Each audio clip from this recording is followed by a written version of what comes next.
मोदी जी, अब आप छत्तीसगढ़ न आए, अपनी ऊर्जा इजरायल युद्ध में लगाएं, क्योंकि छत्तीसगढ़ में अब बीजेपी नहीं आ सकती।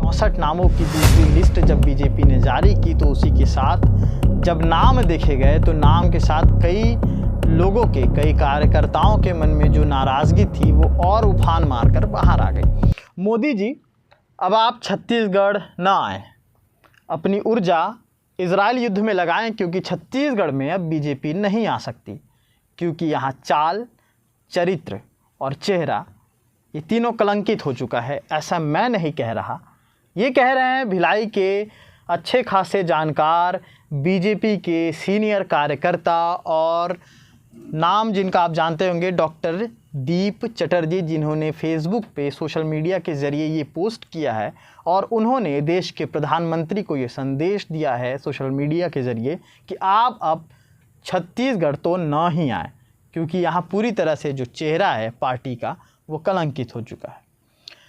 दरअसल हुआ कुछ यूँ है कि ये नाराज़गी जाहिर होती है तब जब बीजेपी की दूसरी लिस्ट आती है। 64 नंबर और 64 नामों की दूसरी लिस्ट जब बीजेपी ने जारी की तो उसी के साथ जब नाम देखे गए तो नाम के साथ कई लोगों के, कई कार्यकर्ताओं के मन में जो नाराज़गी थी वो और उफान मारकर बाहर आ गई और वो प्रतिक्रिया सोशल मीडिया के ज़रिए सामने देखने को मिल रही है। इसी के साथ साथ कांग्रेस भी उस आई हुई दूसरी लिस्ट की चुटकियां लेते हुए भी कहीं थमते नज़र नहीं आ रहे हैं। साथ ही साथ बीजेपी का गुस्सा तो एक और है ही। इसी तारमतार में एक चीज़ और है कि कांग्रेस ने 75 पार का नारा दिया था जीत को लेकर के कि इस बार इलेक्शन में, इस बार 75 पार। अब ये बीजेपी को भी सच नज़र आ रहा है। बीजेपी को भी लग रहा है कि इस बार भी छत्तीसगढ़ में वो सत्ता में नहीं आ पाएंगे। क्यों नहीं आ पाएंगी? ये कार्यकर्ताओं का दर्द है, उनके छलकते हुए आंसू है, आंसू जो सोशल मीडिया पर जाहिर हो रहे हैं और जो जाहिर हो रहा है वो जाहिर तौर पर हमारा बताना आपको ये कर्तव्य है, तो हम आपको बता रहे हैं। आइए क्या कुछ मामला है पूरा आपको बताते हैं। दूसरी लिस्ट जारी होने के बाद भाजपाइयों में टिकट वितरण को लेकर खासा असंतोष देखने को मिल रहा। पार्टी के नेताओं का साफ कहना है कि जिन उम्मीदवारों पर दाव लगाया गया उनके भरोसे जीत हासिल करना कतई संभव नहीं। अब तक पार्टी के कार्यकर्ता ये मानकर चल रहे थे कि 5 साल बाद सत्ता में वापसी करेंगे, लेकिन अब उनकी उम्मीदों पर पानी फिर गया। इसकी सोशल मीडिया पर गंभीर प्रतिक्रियाएं तो सामने आ ही रही हैं। पार्टी कार्यकर्ताओं का मानना ये भी है कि जिताऊ उम्मीदवार जो जीत सकते हैं, ऐसे उम्मीदवारों की अनदेखी कर मनमर्जी से टिकट वितरण किया गया है। गौरतलब है कि इस बार के टिकट वितरण में पूर्व मुख्यमंत्री डॉक्टर रमन सिंह की पसंद को तवज्जो दिए जाने की बातें कही जा रही हैं। भाजपा हमेशा से सरप्राइजिंग पार्टी रही है, एंड टाइम में सरप्राइज़ देती है, लेकिन पता नहीं इस बार उनका सरप्राइज़ कहाँ गड़बड़ा गया कि उन्हीं के कार्यकर्ताओं को भारी चोट लग गई है और दर्द महसूस भी हो रहा है। अपनी ही पार्टी में संगठित नहीं है भाजपा और इस तरह से लगातार जो फूट है वो सोशल मीडिया के ज़रिए बाहर भी आ रहा है। खुद बीजेपी के कार्यकर्ताओं का ये कहना है कि जिन उम्मीदवारों को टिकट मिली है, जिन उम्मीदवारों के नाम 64 नंबरों में लिस्ट में शामिल हुए हैं, इससे पहले 26 नंबर, इससे पहले जो लिस्ट जारी हुई थी जिसमें 26 नाम थे, उसके बाद 64 नाम आए हैं, कुछ नाम और बचे हैं। शायद कार्यकर्ताओं को पूरी तरह नतमस्तक करने का पार्टी ने इस कदर विचार बना लिया है कि वो उनके आंसू बिल्कुल गंगा की तरह प्रवाह से बाहर लाना चाहती हैं। जिस तरह से पार्टी के जो कार्यकर्ता है उनका ये कहना है कि उन उम्मीदवारों को यहाँ पर उम्मीदवार बनाया गया, उन लोगों को उम्मीदवार बनाया गया है जो कभी पार्टी में रह कर के ना किसी तरह का कोई खास काम करते हैं, ना पार्टी को जीत हासिल करा सकते हैं। तो आखिर पार्टी ने ऐसे उम्मीदवारों पर विचार क्यों किया?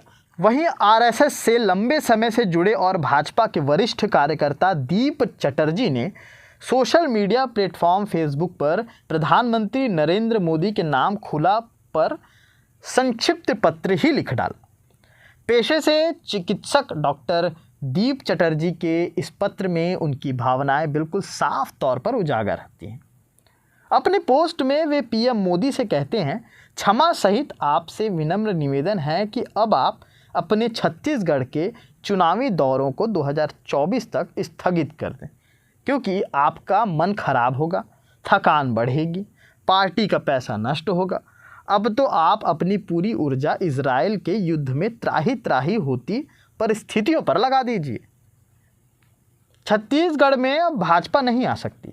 आप चाहे तो राजस्थान और मध्य प्रदेश पर ध्यान दे सकते हैं, वहाँ संभावना है। यहाँ तो आपको अंधेरे में रखा गया है। यहाँ चाल, चरित्र और चेहरा तीनों पूरी तरह कलंकित हो चुका है। अपनी पोस्ट में दीप चटर्जी आगे कहते हैं, मेरे समान कई सच्चे व अच्छे कार्यकर्ता 2024 में आपको विजयश्री दिलाते हुए भारत की महिमा बढ़ाएंगे। कृपया छत्तीसगढ़ न आए। वंदे मातरम। सोशल मीडिया में की गई इस पोस्ट को भाजपा के आम कार्यकर्ताओं का दर्द माना जा सकता है। डॉक्टर चटर्जी ने 2018 के चुनाव में पहली बार वैशाली नगर क्षेत्र से टिकट की दावेदारी की थी। वे इस बार भी दावेदार थे। पार्टी ने संकेत दिया था कि संघ पृष्ठभूमि वालों को इस बार टिकट में वरीयता दी जाएगी। संभवतः डॉक्टर चटर्जी इसी के चलते आशान्वित भी थे, लेकिन उनकी उम्मीदों पर तुषारपात हो गया। अब इन सारे हालात में पार्टी का अनुशासन उन्हें चुप रहने को मजबूर कर रहा है, लेकिन इन हालातों में पार्टी के लिए गंभीर खतरे जरूर पैदा कर दिए। कार्यकर्ताओं का नाराज होना कतई शुभ नहीं माना जा सकता। नए और युवा चेहरों के नाम पर भाजपा ने जो दांव खेला है, उसके उल्टा पड़ने की संभावना भी बढ़ गई है। कार्यकर्ताओं का घर बैठना, भीतरघात या खुलाघात करना जैसे खतरे अपनी जगह बरकरार है। उसी के साथ साथ डॉक्टर दीप चटर्जी ने जो देश के प्रधानमंत्री को लिखा है कि आप अपने ऊर्जा को इजराइल युद्ध में ही लगाएं, क्योंकि आप यहाँ आएंगे तो बेवजह थकान होगा और दिक्कतें बढ़ेंगी, तो इसलिए आप यहाँ पे ना आएँ। तो ये एक खुले तौर पर सोशल मीडिया में बीजेपी के सीनियर कार्यकर्ता ने, जो आरएसएस से भी जुड़े हैं और पेशे से डॉक्टर भी, उन्होंने खुले तौर पे कह दिया है। इस पोस्ट के बाद जो वायरल हो रहा है उसे आम कार्यकर्ता भी देख रहे हैं, जो हाल ही में जुड़े हैं, जो कुछ समय पहले जुड़े हैं, जो कार्यकर्ता दरी बिछाने से लेकर के तमाम बीजेपी के वो काम करते होंगे, वो भी जुड़े हैं। उनकी मानसिकताओं पर भी प्रभाव पड़ सकता है, क्योंकि चुनाव है, यहाँ कुछ भी हो सकता है। और आगे क्या होगा हम लगातार आपको अपडेट करते रहेंगे। देखते रहिए केपी न्यूज़। शुक्रिया।